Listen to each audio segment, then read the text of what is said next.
From game day to signing day, breaking down every snap and all the news on Alabama's top football recruits. It's time for Crimson and Blue Chips with your host, John Garcia Jr. CABC family, how are we doing? It's a little late night show for you guys. Really, we're just live recording our podcast for Tuesday, so just doing it in a different format, seeing if this is kind of a better flow for producer Kev and I. So what we're going to do is we're going to wrap up our final thoughts on Alabama versus A&M, get to a couple of questions we've asked our listeners via Twitter, a couple of polls to get to, and then we're going to pretty much jump to you guys, Q&A style, both on here and certainly those that have already been submitted through Twitter, Instagram, Facebook, etc. So bit of a simple show today, kind of putting a bow on one thing and beginning to turn the page to the other. Look, we're not going to break down Louisiana Lafayette, no disrespect to Billy Napier, but we're going to kind of put a bow on A&M and look at some broader scope things when it comes to this Alabama Crimson Tide football team, undefeated, number one in the United States of America. So a live recording of our Tuesday podcast right here, hashtag CABC.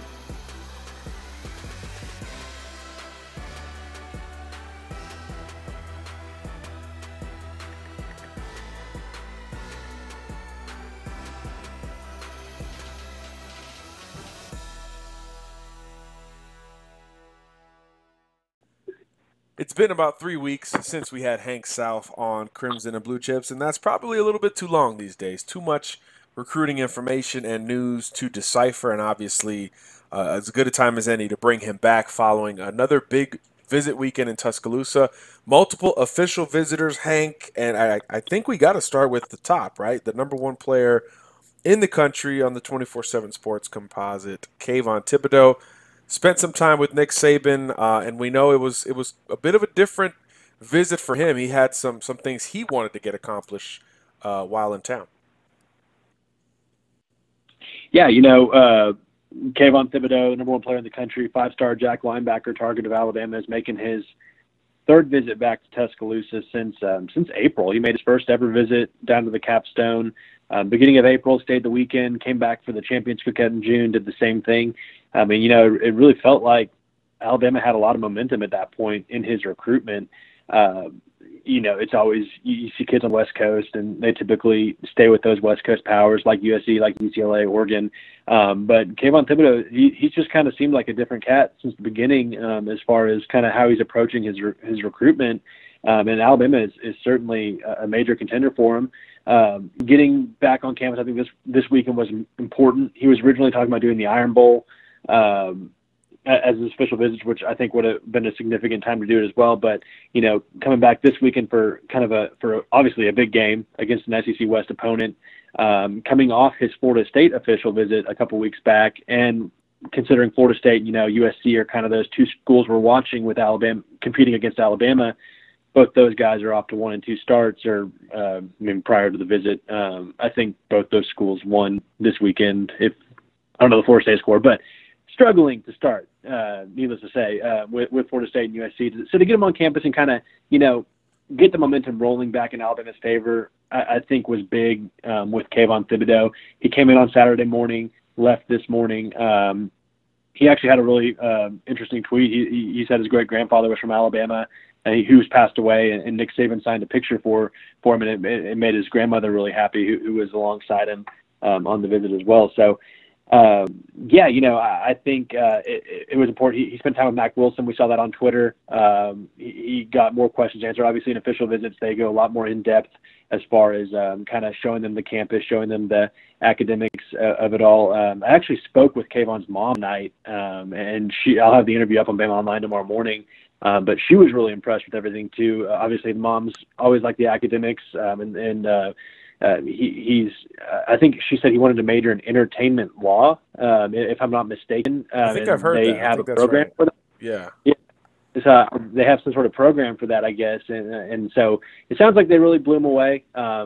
He's a guy. I don't think he's anywhere. I mean, he's going to make a decision in December, but I don't think he's one of these guys we can expect to just kind of pop and end his recruitment. I think he's going to do his remaining 3 official visits to Oregon, USC, and Florida next month. So, but I do think Bama really helped itself in this recruitment this weekend and kind of just picked back up where it left off in the summer, whereas maybe Florida State kind of picked up some momentum on a couple of visits he took during the summer. I think Bama kind of maybe took that back from the Seminoles. Yeah, I think I remember, I don't know, a year ago, maybe even more than that, all the early buzz and the early prognostications with Kayvon were to LSU. His last name, Thibodeau, it's like E-A-U-X at the end, and he had some family ties to Louisiana, so a lot of people just assumed that LSU was always going to be a player. Of course, they're not in his final group. Alabama is. Great-grandfather from Birmingham, as you mentioned, per his story. Is that something we knew, Hank? Because I can't recall any family, anything with him other than the ties to Louisiana.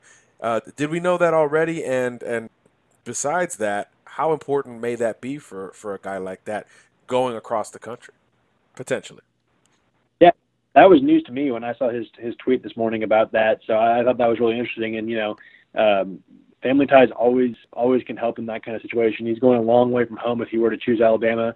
But like I said earlier, I mean, he's showing the willingness that he's not concerned about distance. If he's considering Florida State, that's even further than Tuscaloosa. So, and to have that and kind of have that in his family history, I think that's certainly something that could be one of those.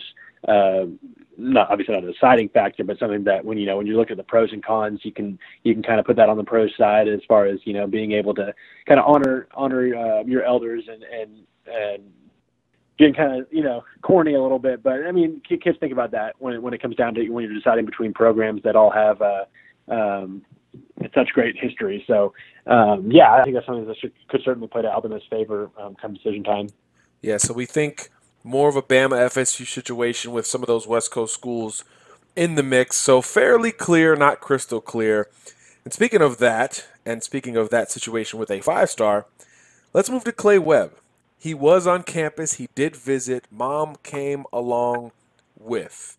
That fact alone, Hank, how big is that these days? Number 1 player in Alabama, a guy we actually saw play on Friday evening. As good as advertised once again for the millionth time. Auburn had coaches there. Clemson had coaches there, but he visits Tuscaloosa on Saturday. How big is just that simple fact and getting him on campus in any capacity? Yeah, I think it's really big. I mean, in recruitments, there's always those recruitments that, just not a lot of information is going to come out from that camp. Clay Webb is kind of not shut down, but I mean, you could probably say shut down. He's not going to give you much as far as where he's leaning. He's kind of indicated which schools he's looking at visiting, but he hasn't really said actual favorites. He said what he likes in all the schools, but not that one school's ahead of the other. And we've all kind of, throughout Clay Webb's recruitment, just been like, he's probably, we never said he's a lock. There's no such thing as a lock in recruiting for the most part. But it's always kind of just appeared as, Alabama was where he was leaning. And he said early on, Alabama and Auburn were kind of the 2 schools ahead of the pack, just as far as they offered early. They've been on the most. He's most familiar with them. But as time went on, especially this summer, it became clear that, Georgia was really in it, and they still are. I mean, it's a close battle. But back to my earlier point, when you're talking about recruitments that just the kids don't do interviews, the camp's just really, kind of reserved with information they're putting out, you can follow the visits. And when you follow the visits, that often gives you an indication of kind of the trend of that recruitment. And in the month of September, and obviously he's not making a decision until December, so there's going to be more visits to take. He's taken 2 visits to Alabama, and like you said, 2 visits with his mom, who's now been to her first 2 Alabama games. So I think that was really important, especially to get him to a game that has a little bit more buzz. I mean, Arkansas State, obviously, Brian Denny's always rocking, but, when they're playing Texas A&M, a talented Texas A&M team, and the stands are filled, it's a little bit more, it's a bigger vibe, and I think having him there and especially letting his mom see it too. Clay's been to games before, but kind of seeing a big game atmosphere, I think, was important. And I'm sure Alabama will work to get him back to the Iron Bowl and maybe another time after that. But yeah, if you follow the visits in the month of September, it definitely favors Alabama at this point. I think there's a long way to go with Clay Webb, and certainly Georgia's battling. Auburn's still in it. Clemson is still in it. So you can't really say he's going one place or the other at this point. But I think looking at the tea leaves, Alabama, you got to like where Alabama stands at this point. Yeah, no official visits, I don't believe, scheduled or taken for Clay. Am I right on that? That's correct. Yeah, we'll see if he even takes them. Yeah, he might not. Point. It wouldn't shock me. Wouldn't shock me. Yeah, no, nothing at this point. I don't think many things would shock it. I think I could just see him, maybe taking 2 more visits and then making up his mind and then wait until December or take 10 more. I don't know. We'll see with Clay Webb. Yeah, big for Bama to get on campus either way. Again, another 5-star. Let's move to 4 stars, I guess, if we're going to go in star order and go back to the official visitors. A guy who we admit we hadn't talked a ton about until recently on this show, but I know you guys at BamaOnLine have tracked this thing way more consistently. Took the official visit, kind of a tweener in terms of where he's going to play positionally, but Wan'Dale Robinson, it's become very clear, even to those who aren't as entrenched as you guys, that he's fairly high on the board and is a guy that Bama has been pretty consistent with. Yeah, he's kind of the same story as Jalen Waddle in the 2018 class. He was a guy, obviously Jalen Waddle was a priority prior to camp, but Wan'Dale Robinson came into camp in June, didn't hold an Alabama offer, just lit up the camp, performed really well, did everything they asked of him, earned his offer in June, came back to the Champions Cookout in July, and said Bama was in his top 5. He was going to take an official visit, and it's kind of just been that same story since. And we talked to him today and did a kind of a recap of his official visit, and he said Alabama is kind of how they envision him being used is in the role of a Jalen Waddle, Josh Jacobs hybrid. So certainly have high expectations for him if he were to choose Alabama. I think so far in the year he has like over 1,500 all-purpose yards and like 20. He had 7 touchdowns in the game before he left for Alabama on Friday. So he's a really talented kid. Certainly a playmaker, a guy. We're seeing Alabama kind of get the ball spread out a lot more now, moving the ball around. He's certainly a guy they can use in different roles, whether it's out of the slot, out of the backfield. Yeah, he can play running back. I mean, he's a durable guy. And so, I think it seems like Alabama loves this guy, and we'll kind of see what happens. He's going to take one more official visit. Whether that's Kentucky or Ohio State remains to be seen, but he's going to make a decision in mid-October. And sounds like Alabama really made a big impression. I think Alabama's kind of fighting Nebraska for him. We'll see if they end up. It's kind of hard to say at this point whether Alabama's going to push for him. I kind of feel like they're going to. I don't think they would have brought him in on an official visit if they didn't want to at this point. But with spots limited, they already have one receiver in John Mechie committed. So we'll see what happens, and we'll know what's going to happen with Wan'Dale Robinson in the next couple of weeks. But he's only helped his case as far as Alabama wanting him in this class so far. What he's done in the season and what he's done at camp. So it would not shock me if he were to eventually pick Alabama. Yeah, I think his recruitment may come down to how much Bama pushes and potentially how much Ohio State pushes, not only for that last visit, but for a potential commitment. Pretty interesting recruit to track there. Let's stay at wide receiver in that case, Hank. You just said it. The numbers are kind of tight, and there's kind of an unknown. At some point, one of these positions is going to have less guys than we expect, whether it's running back, wide receiver, maybe somewhere on the defensive line, edge rusher, secondary. We don't really know. But when it comes to wide receiver, Wan'Dale Robinson is one side of the coin, and it seems like right now George Pickens is that other side of the coin, the other theoretical option. It's been tough for Bama to get him on campus, but it finally accomplished that on Saturday.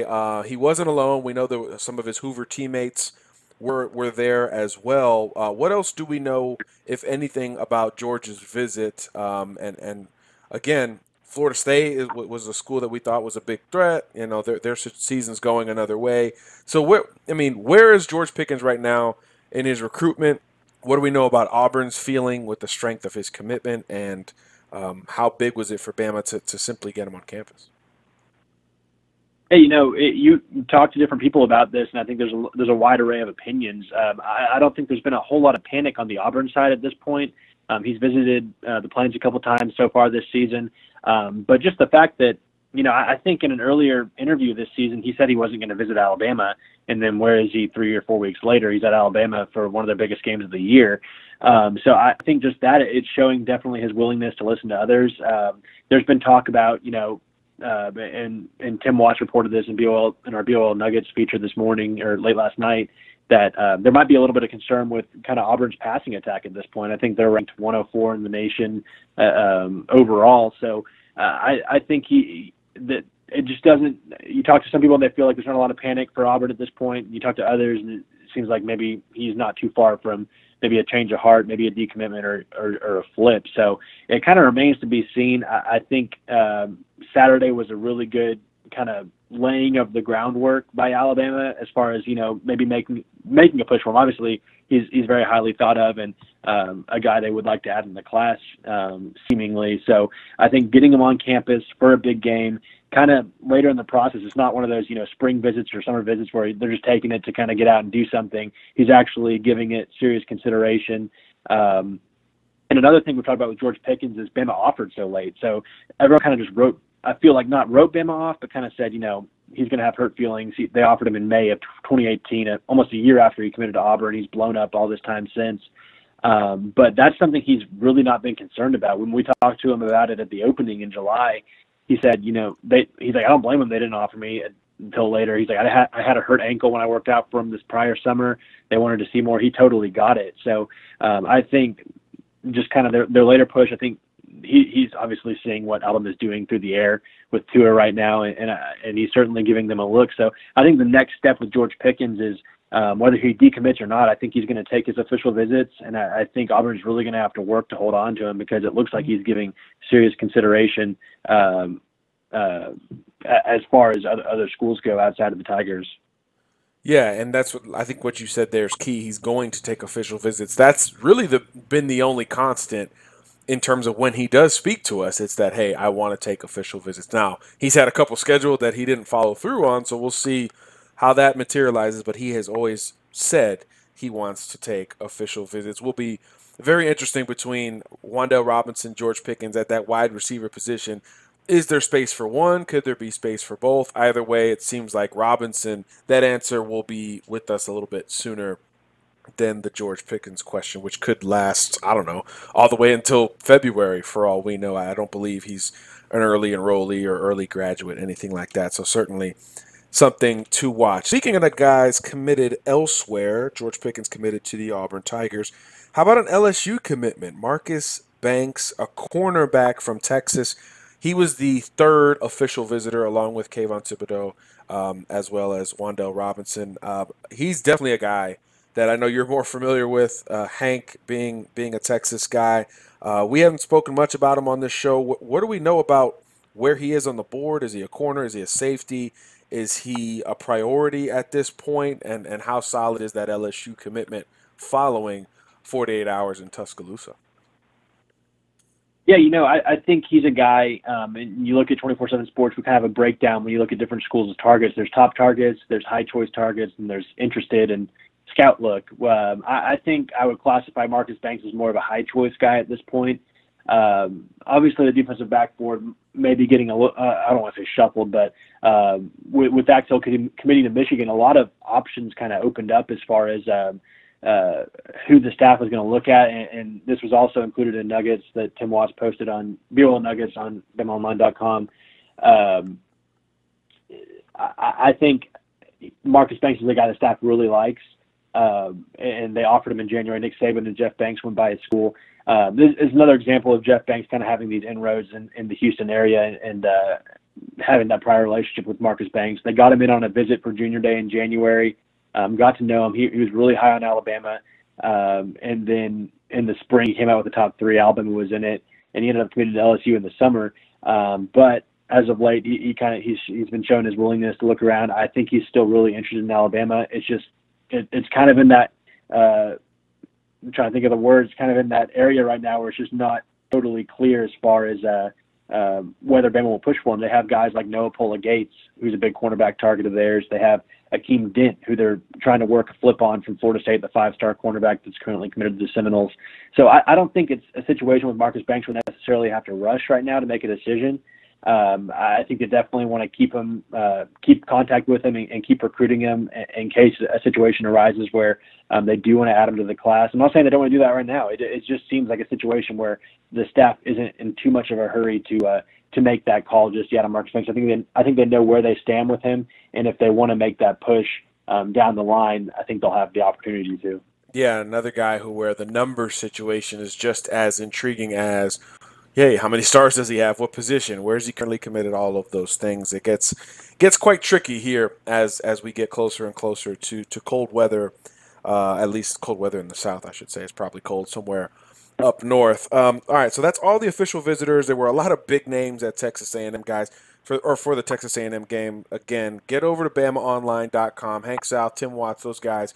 You hear them here, but they do a better and more consistent job on the website itself. No-brainer subscription time for those of you who have not fully jumped in. But Texas A&M weekend is now behind us, Hank. That means time to look ahead. Alabama's got another home game this weekend on the slate. What do we know about the developing visitor list? Who are some big-time guys who are looking at taking a trip to Tuscaloosa here in the very near future? Yeah, I think right off the top, you look at, we reported this on Friday, Ishmael Sopsher, the 5-star defensive tackle from Louisiana, rated the #1 defensive lineman in the country. He was a guy that he hasn't been on campus, to my knowledge, unless he snuck in and we didn't know about it, since A-Day when he last visited. So this will certainly be a big opportunity. It is not an official visit, to my knowledge, at this point. I think he will reserve that for maybe later in the process, which might be a better deal considering he's not going to announce a decision until February. So it wouldn't hurt to get him on campus late in January for his official visit. But so he's a guy I think Bama's battling LSU for right now, and I think they have just as good a chance as LSU. I know some people think LSU leads, and that's fair. He's an in-state guy. LSU's offered his older brother Rodney Sopsher a scholarship to join the team, so that's certainly something you got to watch there. And he's very familiar with that program as well. And if LSU continues to succeed on the field, they're going to probably get some of these guys to stay home and put together a really good class. So that kind of remains to be seen. But I think Bama's right in there for Ishmael Sopsher, a guy that was supposed to be on campus for the Texas A&M game, had some car troubles.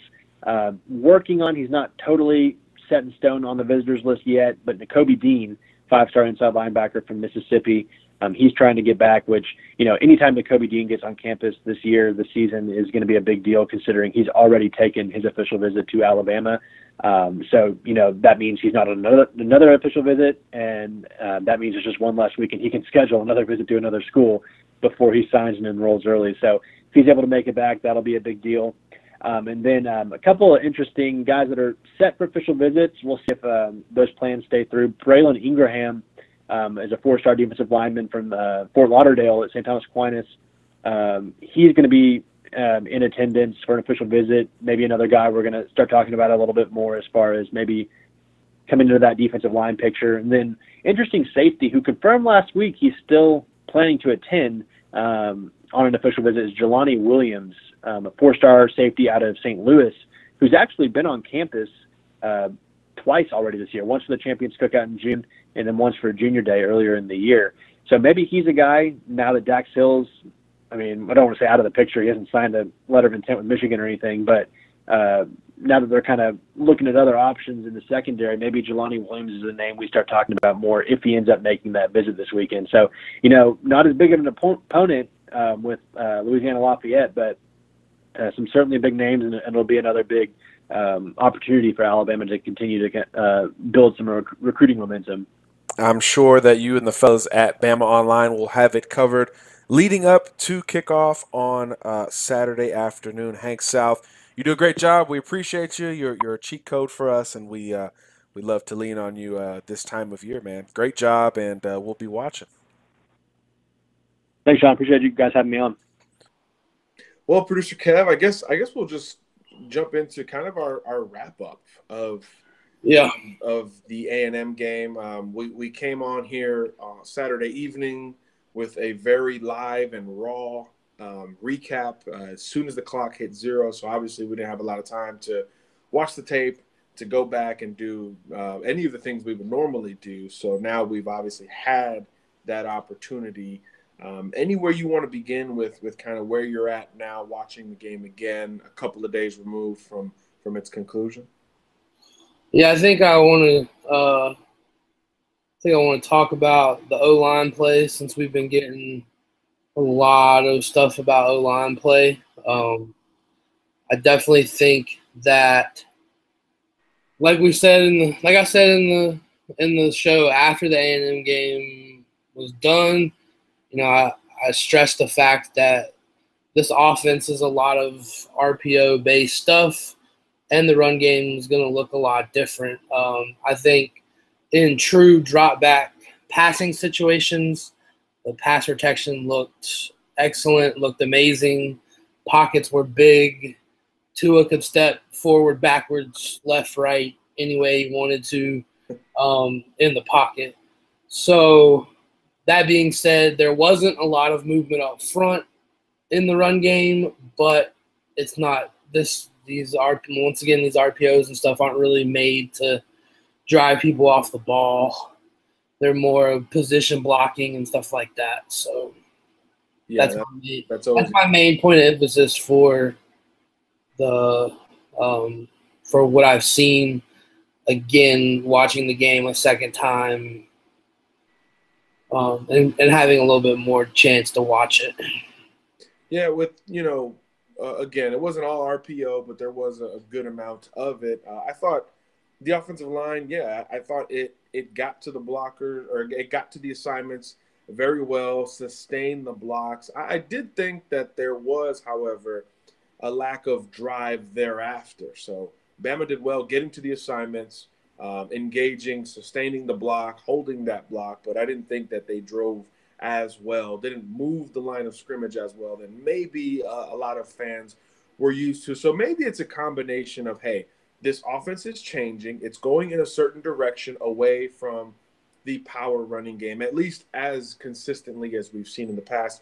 And also, that A&M front was a lot better than we maybe gave credit going into the game. Those guys, the front four, held their own. But a lot of the free blockers, or a lot of the free runners, I should say, defensively, the guys who did not find much resistance before making their way to ball carriers, were actually by design. So I didn't think there was a lot of missed assignments. Yes, the O-line could have driven defenders further back, reestablished that line of scrimmage a yard or two down the field, but there were no free runners for the most part that were the product of missed blocks. I thought some of those were on Tua Tagovailoa misreading the inside zone play that has become a staple of so many spread offenses. And the others were the product of the running back unable to make somebody miss. So that goes on Damian Harris, Najee Harris, Josh Jacobs. Again, that A&M front seven was much more technically sound and disciplined than maybe we gave it credit for against the run. Those guys did not miss a lot of tackles in the box, in the muck, in the mesh, in the trenches, as they say.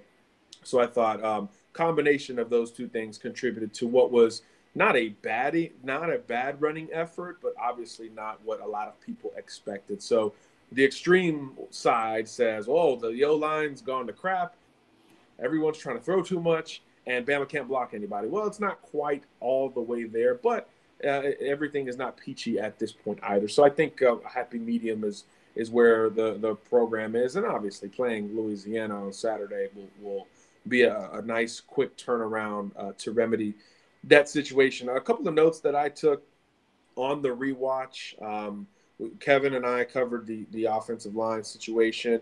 We mentioned Tua.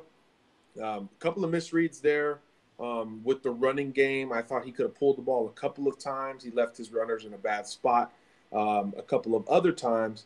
And then passing-wise, pretty darn good game. I did think that he panicked a little bit on the run in this game, missed a couple of wide open guys. But for the most part, as Kevin said, clean pocket with that offensive line, great pass protection. The running backs did a good job in pass protection as well. Probably the best element of the offense on Saturday. Now, going to the defensive side of the ball, I think we got a little more clarity on some of the bigger plays that A&M was able to execute. The big Kellen Mond run, Mac Wilson got chopped down by Travion Williams with relative ease, and once Mond made a couple of big D linemen miss, it was literally off to the races, and that sort of swung momentum early on. On the first drive defensively, the interception Mac had, that was actually in zone coverage. I didn't catch that on the live watch, but it was in zone coverage. Quinnen Williams had great pressure on the interior, forced really a dumb throw from Kellen Mond, to be honest. Mac Wilson was in a very basic underneath zone drop and was able to make a great catch and great play on the football. He did the same in his spying role on Kellen Mond later in the game. So I thought Mac was not great against the run, a little bit better against the pass, particularly when the football was in play. That's Mac's game, right? He's a flash player. He's a turnover guy. And I thought when the football was at stake in any capacity, he was kind of at his best. Although we did see Tosh Luploy flip that responsibility towards Dylan Moses in the second half, more man coverage, more responsibility in the pass coverage game. And he was better on the rewatch as well, particularly in coverage. And I think that is probably the best thing coming out of the game in that front seven, other than the fact that Dylan Moses is healthy. And I think you saw a partial agreement from Alabama's coaching staff, considering he was named one of the defensive players of the game for Alabama. I think going forward, you might see more trust and flexibility with Moses as a cover guy, with more pass rushing or spying responsibility from Mac Wilson, although I still think each has room to grow with the other. I thought the secondary was rock solid. Patrick Surtain blossoming right before our eyes, and that interior D-line continues to shine. Raekwon Davis was not as bad as people are making it out to seem. Quinnen Williams was just as good as he has been every single game. And how about Isaiah Buggs, defensive lineman of the week, 3.5 sacks. I don't know if he had 3.5 sacks all of last year, but good to see that there. So those were kind of my final thoughts. Kev, you got anything else from Bama A&M? No, I think we hit pretty much everything on the head. They did say that there's going to be some sort of, in the whole renovation process, they're going to try to shave that corner down that Dylan hit. Yeah, that's the biggest hit of the day. Yeah. So they said that there's plans to shave that corner down, which is a good thing, because I don't know why it would be that close to the field anyway. So yeah, that was really unfortunate. It could have been a lot worse. It looked a lot worse than that could have been was very, very bad. All right, so it was a big recruiting weekend as well. So we're going to have that covered much later, unless somebody has live questions for that. But for the short term, let's jump over to Q&A. Oh, I'm sorry. Let's jump over to our polls. We've been asking you guys questions consistently here on the podcast, on Twitter at CABC Pod, if you don't already follow us. Well, initially, last week, we asked about how often Tua would play in the second half of the A&M game, particularly would he play at all in the fourth quarter. More than 80% of you said he would not, and I was against that. I was on the other side of the coin, but it turns out you guys were right. He, of course, did not play in the fourth quarter. So today, or I should say Monday afternoon, we asked, will Tua play in the second half at all Saturday, other than his holder duties on field goal and extra point attempts? And 63 votes have come in at the time of this broadcast. 70% say no, 6% say yes, 24% say he'll be pulled before halftime. So Bama fans never shy and still expecting a dominant performance. Kev, where are you sitting on that side of the coin? I said he'd make it to halftime. I don't see him playing very much in the second half, especially if it's anywhere close to that 49.5 point spread that Vegas has it at right now. I mean, 49.5 points. It's a lot of points. Even though, I mean, it's a lot of look, I mean, the last couple of Alabama games, we were talking about these gaudy spreads. So Alabama does cover it against Ole Miss, but somehow they don't hit the over.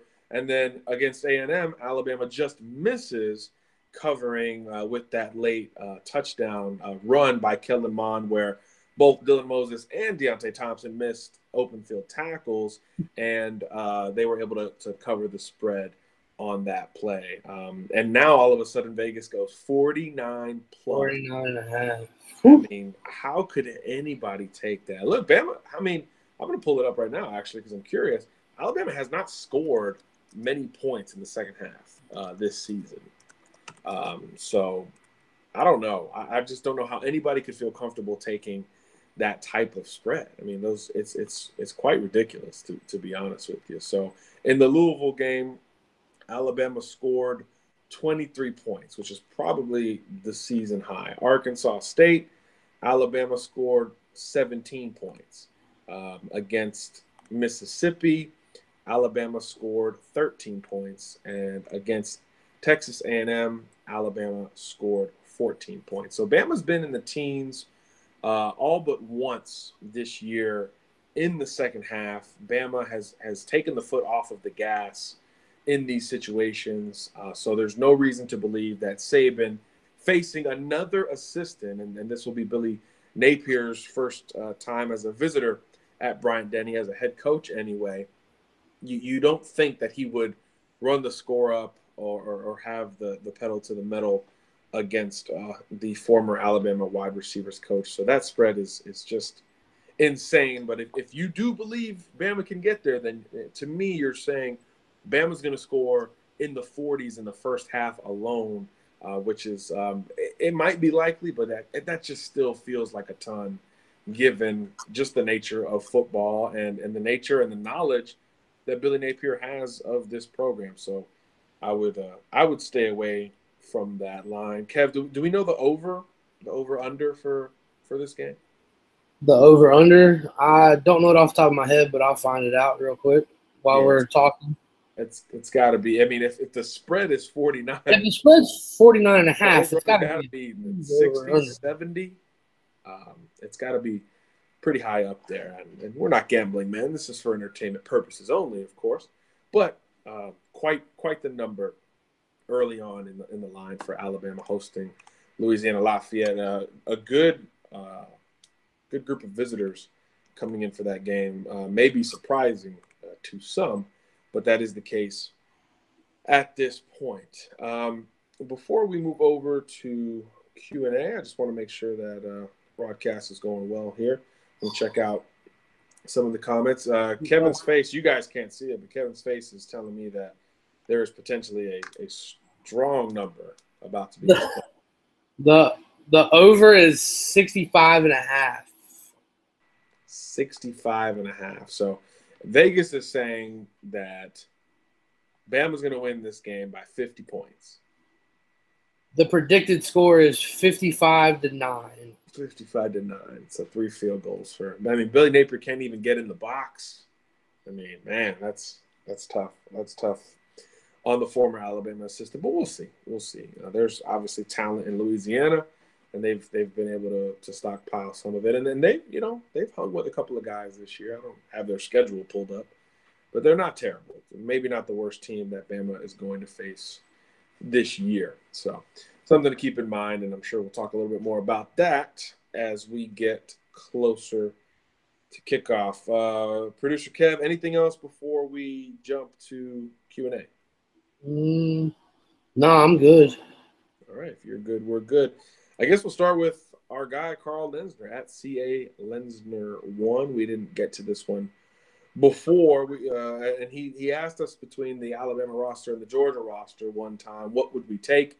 We went with Alabama's roster almost all the way until you got to the kicker, of course. Then everybody would take Rodrigo Blankenship. And now Carl's trying to take it a step further. John, if you had a choice between the Alabama roster as is and the Clemson roster as is, Who would you choose and why? Hmm. Ah, man.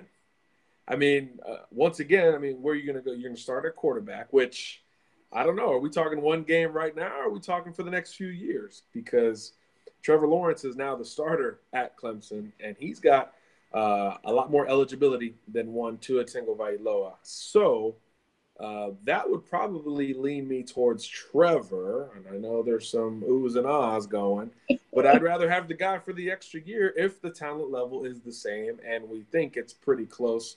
I've long been on record that Trevor Lawrence is the best quarterback I've ever scouted, and that includes Tua. So I would probably lean there, although, of course, Tua is much more proven at the collegiate level. Running back, it's absolutely Alabama. Offensive line, also Alabama. Wide receiver is a good conversation. I think these groups are very different. T. Higgins, Justin Ross, big, strong, classic 6'4" outside wide receivers. At Alabama, you're getting a whole lot of shiftiness and speed with Smitty, Jerry Jeudy, Henry Ruggs, Jalen Waddle. You're getting a lot more big playability after the catch than those Clemson guys. Although Clemson has some smaller explosive players as well with Amari Rodgers. And, of course, we all know Hunter Renfro's in year 96 at Clemson just getting another doctorate. You know, he's just, getting his doctorate at this point. So I think the receiver group is a good question, a good debate. I think the Clemson group is more well-balanced than Alabama's.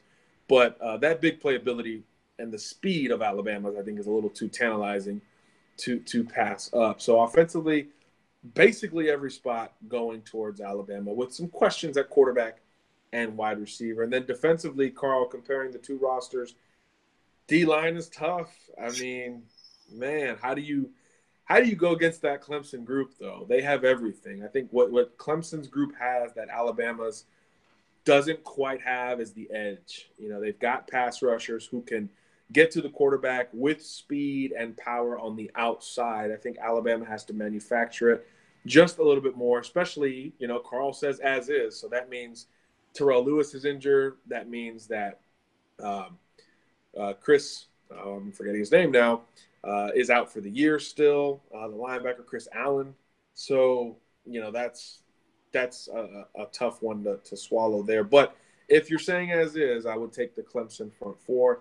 Linebackers, close, probably lean Alabama because of the upside of Moses and Mack. And then secondary, no doubt, taking Alabama. I think Clemson's secondary is a bit overrated. I think that's the group that has yet to really be tested. And the other team that wears orange they're going to play Saturday is going to test that. Syracuse is going to spin it. They're going to go up tempo. I don't think they're going to win, especially considering they upset Clemson last year. But Syracuse will test that Clemson secondary a little bit, and I think that they have room to grow. So it would still be much more Alabama than Clemson, Carl, but there are certain positions there where there is a legitimate conversation or you actually lean orange and white. So interesting question. Those are always fun for us. More from Carl. Good morning, John. What does Michigan have on Alabama? First, it was Rashawn Gary, then Aubrey Solomon, and now Daxton Hill. What gives? Carl, this is recruiting. Michigan fans could ask that same question. What does Alabama have that Michigan doesn't? First, it was Najee Harris. Then first it was Deshaun Hand, right? That was the first one that Michigan fans went ape crap over. I just made up a word. But, they tried to flip Najee, wasn't going to happen, and there's been a bevy of other prospects who have picked Alabama over Michigan. So I think Jim Harbaugh is a good recruiter. He's an eccentric personality that kids like. And where Michigan has really dug its heels into the ground, they sell education. They sell the 40-year decision and what you can do academically in Ann Arbor. And I know this is an Alabama podcast, but Alabama is not the number one rated academic institution in the world. It's just not. So I think that is something that a lot of opposing coaches have tried to lean on when it comes to going up against Alabama, because you're not going to win that conversation on a football playing field. You're not going to win that conversation from the NFL standpoint. You're not even going to win that conversation from playing early's standpoint, which used to be a go-to for opposing coaches. So where there is thought to be an advantage are these high academic institutions. So if you are battling Vanderbilt or Michigan or Duke or UCLA, which doesn't happen very often, those schools will push on that angle. And I think Michigan, particularly with Dax Hill, which is the reason you're asking this question, that is where they seemingly got his parents on board, and that is where they seemingly won the battle, was the non-football elements, because obviously if there was a football element, he would be committed to Alabama at this point. So I think the first true Southern win that Jim had in the South was indeed Aubrey Solomon. More from Carl. He's asking, is it playing time, cold weather, academics? Is it the Michigan-Ohio State game? No, it's always a little bit deeper than those things, Carl. Carl says, fans are always asking about Ben Davis, but the media never asked the one person who might have knowledge of the situation.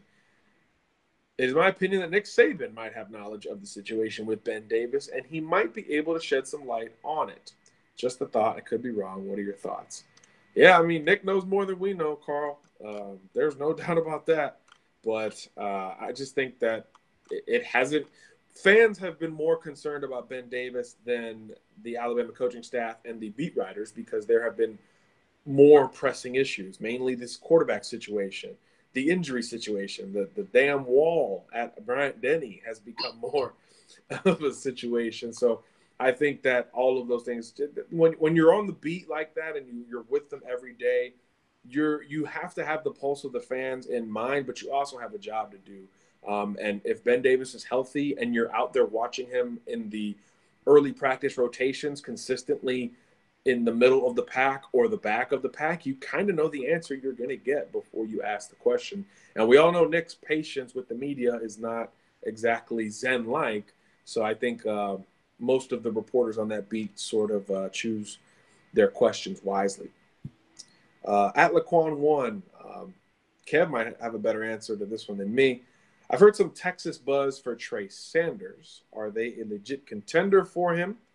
Or is it just a post-visit high after he was there for the USC game? Kev, social media, what do we know about Trey Sanders and that Texas visit? It is his first official visit, and he took it. That's all I know. Yeah, he took his first official to Texas, and social media was kind of a buzz going on, especially with the different recruits, their social medias. There was a picture circulating of him and Bruce McCoy from Modern Day, and they were both in full gear. They were taking pictures together, and then there were some comments left on the picture saying, this might be the last time we're not teammates, with the little shush emoji and watch out for those emojis. And then Trey Sanders sent back a bunch of shush emojis. So is Texas a legit contender? It seems that it might be. There's definitely some buzz going on around Texas right now as far as Trey Sanders. So yeah, social media. I usually try to find these guys on social media because what they post on social media can tell a lot, especially when they don't think people are really searching that hard for it. Yeah, absolutely. I think Texas has one advantage where I think there's a close friend. I think there's a love interest or something. There's a close friend of Trey's who we believe goes to Texas. So that or is planning to go to Texas, one or the other. So that could obviously factor in, right? These are young guys that we're talking about. So you never know how important that is, but it's not always the be all end all. I think when it comes to significant others, family members, all of that stuff, it could be a bit overblown, but it is worth noting with whatever buzz is coming out of his Texas visit. But look, until he sets another visit and begins to take them, they should feel confident. They're playing well. They've got buzz. They're running an offense that he could fit any offense, but they're running an offense that he likes. And Texas was one of the schools the last time I was at IMG that I heard buzz about with Trey Sanders. I heard more Texas buzz than Florida buzz, and his brother plays for Florida. So, how much stock do you put in that? I'm not incredibly sure, but that's something. We'll leave it there. I do believe Alabama's still in great shape, and I do believe he'll end up taking a visit or two to Tuscaloosa. Final question before we get to our live audience. For those of you watching, we appreciate you. El Oso Negro, a.k.a. Smitty on Instagram, says, John, 4 games in, I think our secondary is the strongest group on the defense despite having the most question marks coming into the season. Your thoughts? Strongest group through 4 games. Quarterback and receivers looking pretty good. I think the D line. Let's say strongest group on defense or strongest group overall? He said on defense. I can't read. He said on defense. Well, I think the D line's been really good. I think the pass rush looked better against A&M. The interior guys were getting sacks. The edge players were doing enough. I still think you can manufacture a little bit more pressure there. I expected more of an aggressive approach from Tosh Lupoy. But the secondary's been great. Those safeties are excellent in run support, physical guys, willing to come downhill, enough range with both Thompson and McKinney to play the passing game very well. The corners have all been good. Nobody has been a true liability despite the kind of shift that has happened between Savion Smith and Patrick Surtain, who got his first start against A&M. Savion's still playing in the nickel and dime packages, which we all know is basically a starting position nowadays. Trevon Diggs has been probably the most consistent guy. He had a ugly pass interference against A&M, but everything else in coverage has looked really good from Trevon Diggs. Long, athletic, impactful. So I think they've been steady. There's no true weakness. Shaheem Carter's been a good glue guy as well, and other guys who have been able to come into that rotation have not dropped the ball per se. So I think you're right. Defensively, in terms of depth, in terms of surprise level, it is that secondary. Those guys have been excellent, especially against the pass. I think against the run, we could see a little bit more improvement from the corners, a little bit more aggression, other than Savion Smith. But that's something that I think will become more of a need later in the season against Mississippi State, against LSU, against Auburn, against Georgia. I mean, you talk about run defense. Look at the end of this schedule: LSU, Auburn, Mississippi State, Georgia, and then the playoff if Bama wins. I mean, Bama's run defense will be tested at the end of the season much more than it's being tested now. And those secondary guys, not just the safeties, will also have to contribute. More from Smitty here to wrap us up on this version of Q&A. Did we make a good enough impression on Thibodeau or Thibs to convince him to someday commit to Bama? We need him to shore up that DN position, quote, yesterday. I see where your head's at there, Smitty. Look, I don't know. Thibodeau does his own thing. He's a different cat. I thought the pairing of him and Mack Wilson was so interesting. Those guys were both so nationally known as recruits, guys who enjoy new technology, let's say, guys who enjoy an audience. So I thought that pairing made a lot of sense because when you think about it, think of the California guys on the roster because naturally you would say, oh, let's pair him with a Cali guy, a West Coast guy who's like him. Najee Harris? No. Jonah Williams? No. So I thought the pairing was very key by Alabama. And look, Mack's a front seven guy. He's calling the defense right now. He made the transition from high school priority recruit to playing a little bit early on and playing much, much more each and every year. So he can tell about the progression, and he has some pass rushing ability as well. So he can obviously educate Kayvon about the defense and those type of things. But socially, perfect fit for Kayvon between he and Mack. And heck, Kayvon wants to get into the entertainment business. Like he's already said that. So Mac Wilson probably wants to do the same.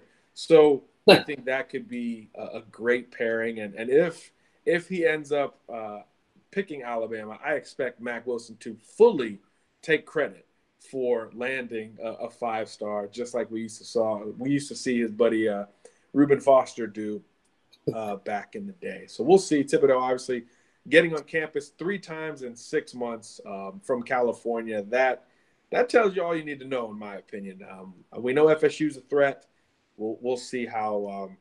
2 of those on his own dime. Yeah, 2 visits on his own dime, and then this one was the official. So clearly interested. I don't think he's been anywhere 3 times in the last 6 months, but he's been to Bama 3 times in the last 6 months. That includes USC, UCLA, Oregon, schools he can get to much more consistently than Alabama. So I think that tells you a bunch. All right, Kev, should we shift gears to our live and loyal late listeners? Yeah. Oh, and one more thing from the another one of those like stories that you get to hear coming out of the out of his official. You know, he said that Saban signed the picture of his great grandpa that's so cool. That grew up in Birmingham, right? Born and raised in Birmingham, and was a huge Alabama fan. So, I mean, it's just one of those stories that it's a cool thing to hear, not only from the Saban point, from the kid's point too. I mean, it's got to be a big thing for him. Yeah, I wonder if he's the first recruit on an official visit to ask Nick for his autograph. Like, hey, I need this signed, and then of course, once he tells the story, Nick has to sign it, right? Oh yeah, I mean, you can't pull a Bill Belichick and just walk out on the field and like just ignore those little kids. Like, sorry, little kids, I got a game to win. Game, but you can't pull one of those in that scenario. So let's hope those weren't like Make-A-Wish kids or anything like that. Yeah, interesting with Thibodeau. Definitely the headliner from the weekend, and maybe he ends up taking another trip. Who knows at this point?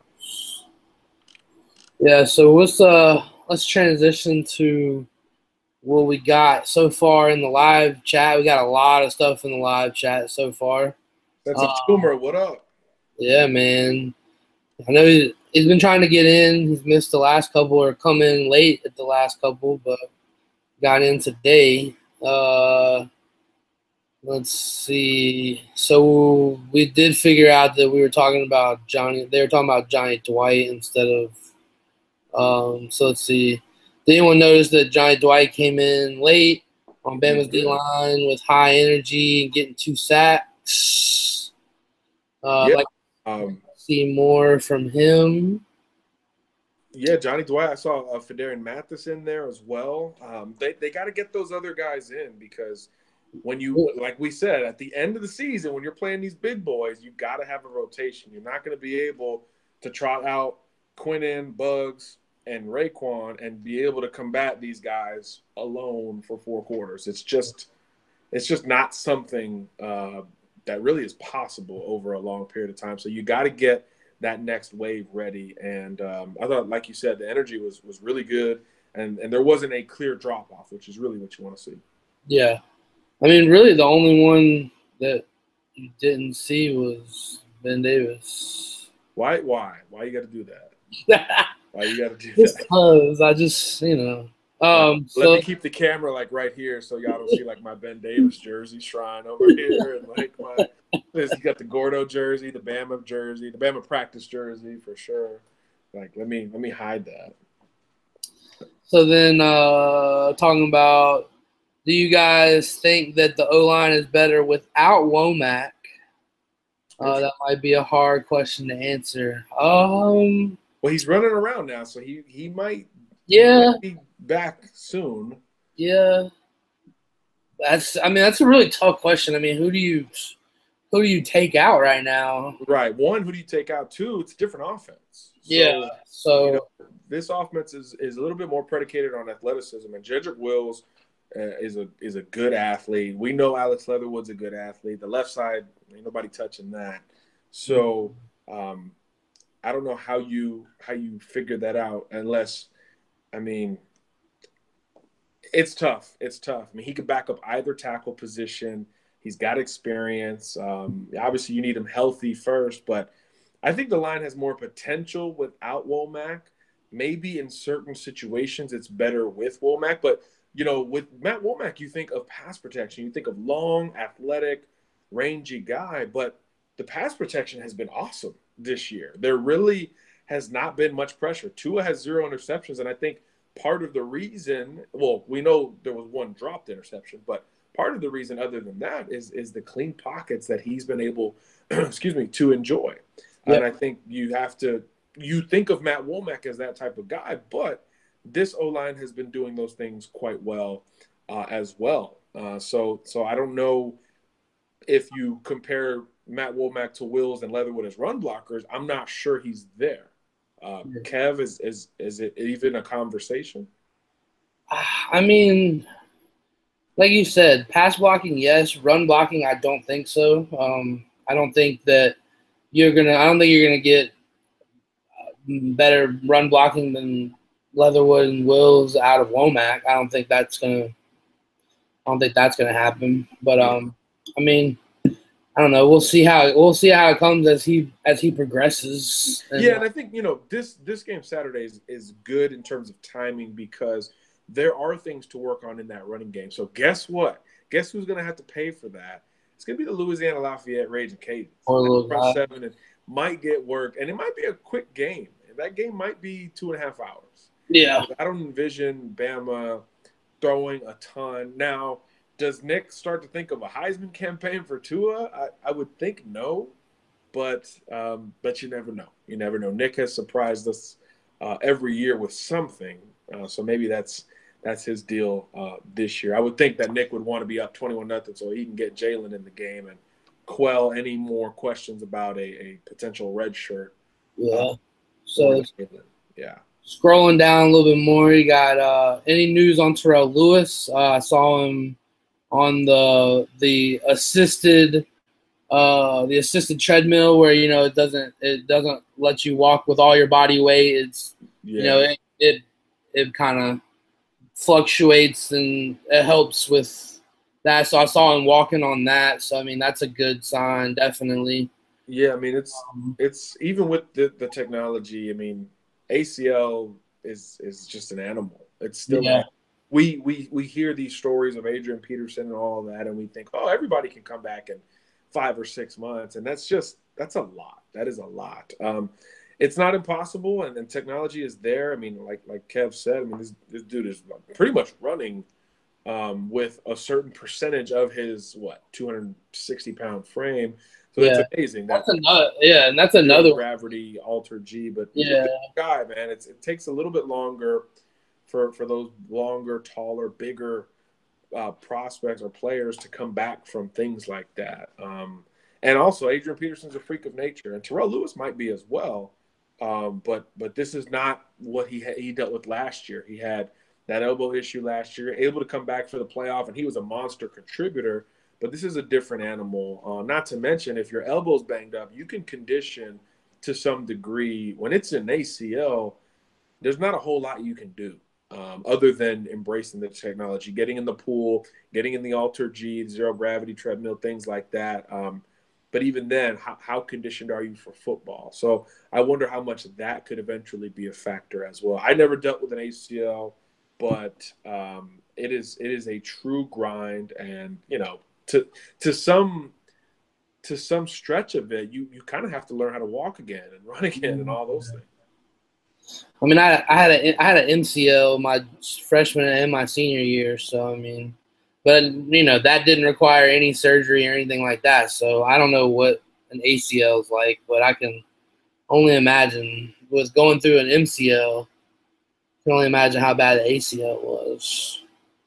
So then we got scroll down a little bit more. Will Tennessee score 10 points on Bama? Man, Tennessee's talent level is crazy. They lost players. They've had drama. But, it's an overhaul. It's a complete overhaul. It's like baseball. When you rebuild in baseball, it gets really, really ugly. Really ugly. So It's looking like that for Tennessee. It's just not pretty. It's not pretty no matter how you slice it right now. Florida dismantled that team, and I think took any win that it had left.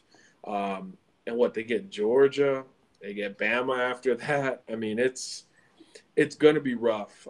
If Guarantano is even the quarterback by the time that they play, I'm just not sure how he manufactures that. He's not the dual threat Kellen Mond is, and Mond struggled to get A&M to over the 20-point mark with much more talent at every single position, I would say. So I think Bama plays a lot of man coverage in that game. I think Bama's very aggressive in that game, and I think Tennessee struggles to run and to keep a clean pocket for Guarantano. The spread is going to be crazy because I think the spread with Georgia-Tennessee is in the 30s already.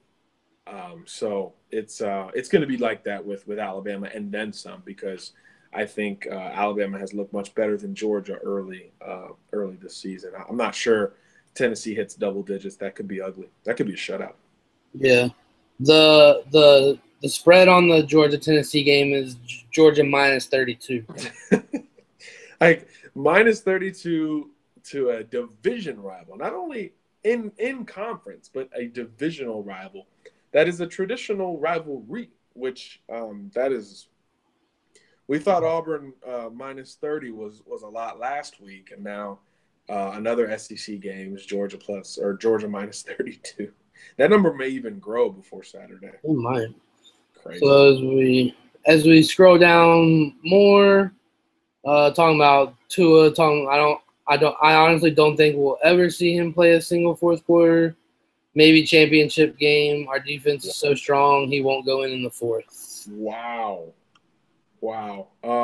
That's a lot. Not even a single fourth. I don't know. Month of the season is not easy. I mean, when's the last time Bama blew out LSU? I can't think of a game that wasn't.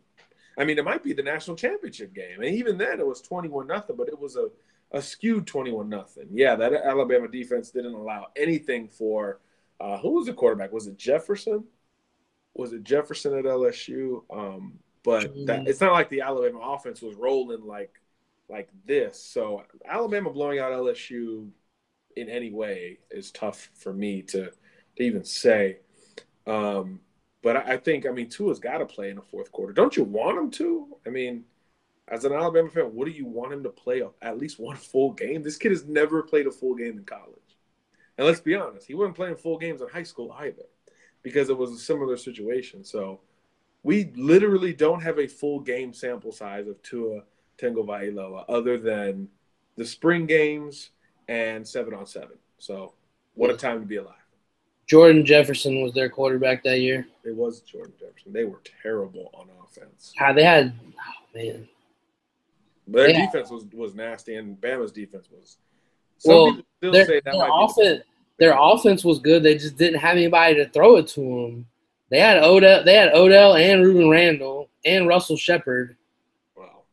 Yeah, they all They played. Didn't have anybody to get it to them. Right. Now the defense was Morris Claiborne, Tyrann Mathieu before he got in trouble. So that was a pretty good defense. But yeah. Going back to the live chat, we got some. Let's see. Did you see Clemson? They said screw our veteran quarterback who got us to the playoffs last year. We're starting the freshman who can throw. Sometimes I wish Saban was like that.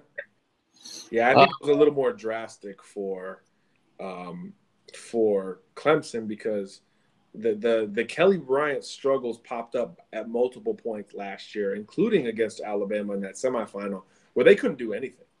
I don't think the year before Tua got there, or the year Jalen was starting as a freshman, there was no other option. Who would have Bama gone to? Those guys were all getting ready to transfer with Cooper Bateman and David Cornwell and all those guys. Barnett was well out of there by that point. So undefeated USF, by the way, led by Blake Barnett. Shout out, so there was no other guy to go to. Now the second year, which was last year, Sure, Tua was there, but there were no losses until Auburn. And the very next game was Clemson, and it was really, really slow. And we were told that's when the preparation for Tua really kicked up with Alabama. So it was an ace in the hole for Nick, and he used it in the Natty. He used it in the next game. So maybe it was one game too late, but Jalen didn't have the hiccups that tangibly cost the team victories like Kelly Bryant did last year. And even then, Kelly Bryant didn't get benched last year. So, yeah, it was a long time coming for Clemson, but it still took, all of spring, all of fall, and 4 games into the season to get to the inevitable. So it's not very dissimilar from the Tua situation. Well, then they started presenting themselves early this year too, and right. So Yeah, that was that Texas A&M game. I think if it was at Clemson, I think Trevor Lawrence would play the whole second half. I don't think Kelly Bryant, although Kirk Herbstreit loves Kelly Bryant, I don't think that Kelly was moving the ball very well against an A&M defense that we now can confirm does not have a very good secondary and was very vulnerable in the back end, mobile quarterback or not, and he wasn't able to do it. So I think that at that point, Dabo could have pulled the plug, but he stuck with his veteran and they escaped with a win. But I think that's when Dabo kind of knew, all right, like we're going to move to Trevor at some point. Yeah. A couple more guys and we'll wrap it up. Let's see. Alabama roster, Trevor Lawrence isn't all that. I don't know about that. We'll see. Looking at the roster, I feel like next year's team could be even better. Lots to replace on both lines, but almost everyone else will be back except Damian. It's a scary thought for the rest of college football. Yeah. True. I mean, Tua will be back. We know that. Tua will be back. The receivers will all be back. Najee will be back. All of the receivers will be back. Najee will be back. I would imagine Leatherwood will be back. Jonah probably not. not. Wills are back. Yep. Pierce Baker gone. Lester's gone. Lester's gone. Mm-hmm. So you're You're losing the left side, and you need a new center. So yeah, that could be something. But that could be. And then defensively, I mean, the defensive backfield be back. They all have a year. I mean, maybe Deontay Thompson does go after all if he is the next. What does Shannon Sharp say? Combination of Sean Taylor and Ed Reed. If he is God's gift to the safety position, he will leave, and he'll be the number 1 pick in the draft if he's a hybrid between those two. Other than that, I mean, I thought there was a chance Savion Smith going into the season that if he had a great year, he could leave, but depending on his playing time, I don't know if he'll have enough tape to do so. So that will be a 50-50. But either way, the secondary will be strong with a ton of returning experience. And you may get both linebackers back as well. You may. Why are you laughing? Because we've had that conversation many a times we felt like Mac would be a kid that would declare early, even if he can. He'll be eligible to, but I mean, even if he had a so-so year, we was like, does Mac still declare? But think of these first-round linebackers: either an athletic freak, a pass rusher, or a guy who's going to be the captain of your defense for 10 years, like Roquan Smith and Reuben Foster types. I mean, Mac doesn't qualify in any of those 3 realms at this point. And when I'm talking about athletic freak, I'm talking about like Von Miller. I'm talking about Luke Kuechly, guys who can do everything. We don't know if Mac is there yet. He might, but right now we're not sure. So that'll be interesting to see. But if you do get both of those guys back with the progression of Ale Cajo and the rest of the guys at that inside linebacker spot, linebacker could become strength, which would be a far cry from where we're at right now. Yeah. So we got this year, Bama will Hulk smash everyone. Next year, Bama is going to Thanos everyone. Oh. Man, Twin Truckers bringing the Marvel to the show. Yeah, appreciate that. Not going to discourage that. I mean, yeah, one snap and everything's done. But it's only half though. So yeah, but you only got to win 15 games. So what happens to the other half? I don't know. That's All a right. little complicated, but All right. So it could be very easy. I agree that the offense should be better next year than this year in theory.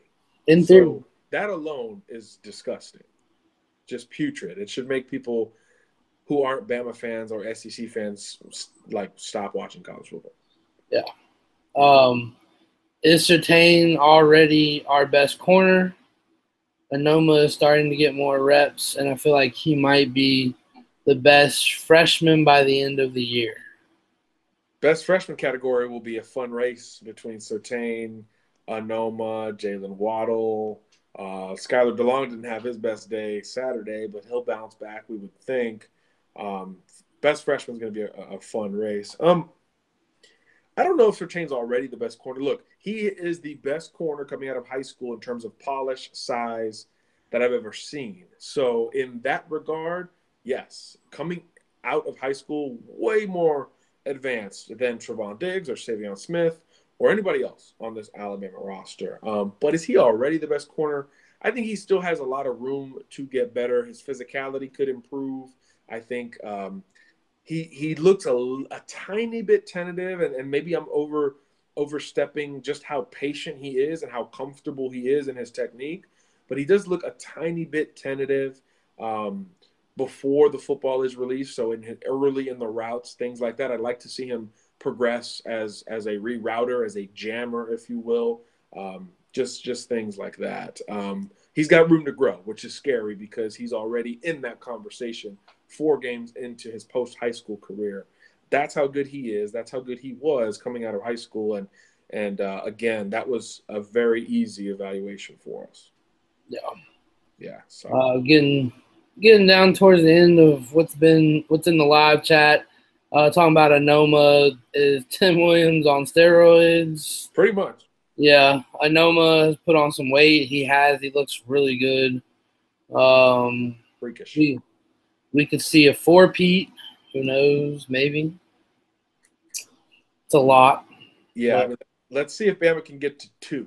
Let's see if they can get to number 2 back to back, and then we'll see because it's not going to be at some point. Bama will struggle this year with somebody. I don't know who. It could be Auburn, it could be LSU, it could be Mississippi State, it could be Georgia, it could be School X that they're going to face in the playoff. I mean, Bama-Ohio State is looking like it will be an awesome game the more we get into the season. And obviously Clemson is looming as well. At some point, it's not going to look easy. And there were times Saturday where it didn't look very easy. It still looked easy, but not very easy for the first time all year. So people are going to get tape on that. They're going to try to mimic some of the things A&M did to have success. So I think that you'll see some struggles at some point. These are still teenagers we're talking about here.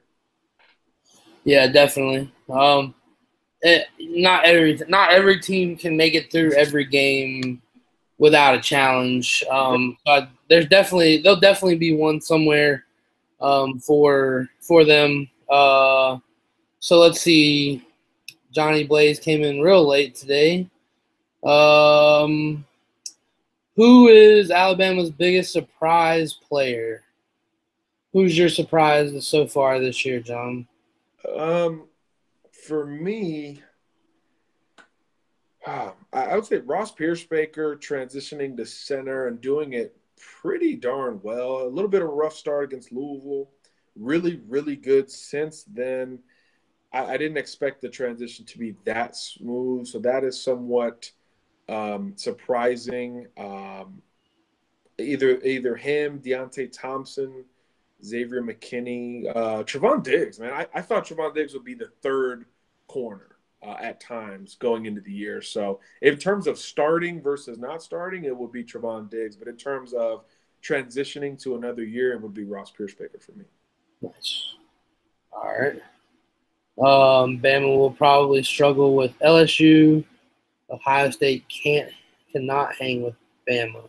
I mean, Dwayne Haskins has thrown like 35 touchdowns already. Yeah. They got guys. They got guys. And Urban Meyer won the last time that they played. So Urban might be scared of a press conference, but he ain't scared of Nick Saban. Let's see. Which freshmen do you think have played their last game of the season and will be redshirted now that we're 4 games in? Got to be guys buried on the depth. Yeah, I mean, I don't think any of the contributors. No. Yeah, certainly not DeLong, not Waddle, not Anoma, not Pat Surtain, obviously. Definitely not those guys. Maybe some guys down the line, perhaps.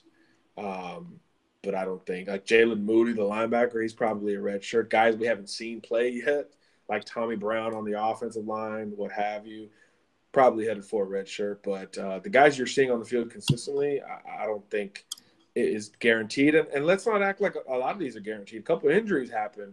Bama will lift that thing quick. So I think some of the guys you just haven't seen are the more natural answers. But there's no clear guy that Bama has to redshirt in this class who's a long-term project. Bama's not taking a lot of guys like that in recruiting.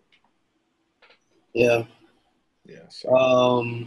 Then we got. How do you think Leatherwood's been playing at guard? Talked about it a little bit in the last show. I think he's transitioning well. He's still definitely transitioning for sure. But I think he's getting there. His pass blocking still is going to improve a little bit, but I do think that he is still transitioning. I do think that he will eventually transition back to tackle once some of these guys leave. I think he is probably a good candidate for Jonah's replacement at left tackle once Jonah leaves. But I think he's playing well. Yeah, I'm still here. I'm trying to figure out how to get back in. Oh no, you're good. There you go. There we go. Yeah. So as far as that, doing pretty good. Yeah, Jalen will he transfer to LSU or Auburn? I've got a dark horse theory. I've said Auburn in the SEC. Yeah, I mean, you imagine Jalen Hurts and Jalen Hurts fits Auburn so well. It's kind of crazy. LSU is going to lose Joe Burrow, I think, after this year. Hey, Jimbo Fisher might knock on that door one day too. Yeah. Could you imagine him transferring within the SEC West? I mean, that would be quite the story. The cynic in me kind of wants to see it happen. And I honestly, I've said it before. Get like the real Jalen versus Tua. Yeah, like I think that he stays in the SEC. I mean, I think. Yeah. I'd like to say he does at least. That's story for another day, but that's something, Johnny, that and Jackie and everyone else on here that producer Kevin and I have discussed many a times. Yeah. Hypothetical bubble. I think we're gonna go ahead and wrap up tonight. We appreciate you guys. I mean, absolutely. Another late show and another great turnout. I mean, we have 26 viewers right now in here. So yeah, once again, thank you guys for joining. If you haven't already, subscribe on iTunes, rate us, do all that good stuff. Follow us on the socials if you haven't already, at CABC Pod on Twitter, at CABC Pod on Instagram, and Crimson and Blue Chips on Facebook. All of it. All right, guys. Well, we'll wrap it up for today. Organized podcast in the morning, and we'll have Hank South on there as well, so it'll be a little bit different. So we'll talk a lot more recruiting with him. That's why we stayed a little bit away from it here this evening. Thanks for joining us, everybody. We'll see you in a couple of days. For producer Kev, I'm John Garcia. God bless. Garcia out. Deuces.